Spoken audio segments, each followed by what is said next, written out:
Atmosphere. To me, atmosphere is one of the most important elements to making a good film. Atmosphere brings the tone together, it establishes a mood, and it lets you know how you as a viewer should be feeling and why. And the beauty of it all is, atmosphere is created from all the surrounding cinematic elements. Without those elements, where's the atmosphere? What's up guys, my name is Colin, and this is my video essay on the importance of atmosphere in film. Two of the most important elements that help create atmosphere are mise-en-scene and sound. And what better filmmakers working today that utilize mise-en-scene and sound to create an atmosphere, David Lynch and David Fincher. If you've ever seen a Lynch or Fincher film, you know that mise-en-scene and sound play very important roles. Let's take a look at one of Lynch's best films, Blue Velvet. Right from the get-go, we get the sense that something is off. We know this just from Jeffrey's reaction. And then the reveal. The man in the yellow suit, shot in the head, dazed, still alive, a broken TV set next to him, his radio static and buzzing. A man missing an ear sits dead in a chair, bound and gagged, with blue velvet. As Jeffrey cautiously approaches, the man in yellow suddenly moves. Lynch throws all of this right at you, meticulously and deliberately placed in order to create this unsettling atmosphere. This all builds tension throughout the scene, not only because of the bizarre and unnerving imagery, but also because of the seemingly normal setting. It may look like just a regular apartment, but if you're at all familiar with Lynch, you know that not everything is what it seems.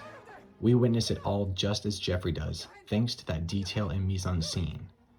Janet Preston put it best in her article Dantean Imagery in Blue Velvet, where she compares Lynch's use of set design and imagery to that of Dante's provocative vision of hell in the Divine Comedy.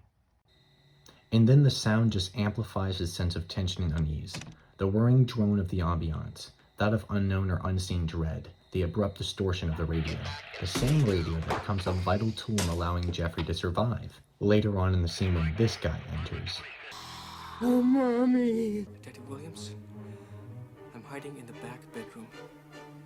Please hurry. Frank too has a radio and can hear everything Jeffrey said here. Luckily, Jeff is clever enough to figure this out and plant the radio as a distraction.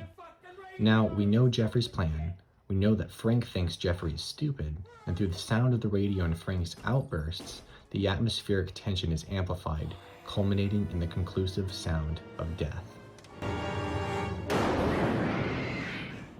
Similarly, David Fincher crafts some incredibly tight and tense atmosphere in this scene from Seven. A rainy day, dark, bleak colors, a decrepit, run-down apartment complex, paint peeling from the walls, dirt-covered floors. And there's a sense of urgency on display from the actors. A fast-moving, direct, and precise SWAT team maneuvers to room 306. The camera shifts to handheld, ramping up the tension. This use of handheld puts you in the POV of Detective Somerset and Mills. We are walking into this just as they are. The first thing we see are dozens upon dozens of air fresheners hanging from the ceiling.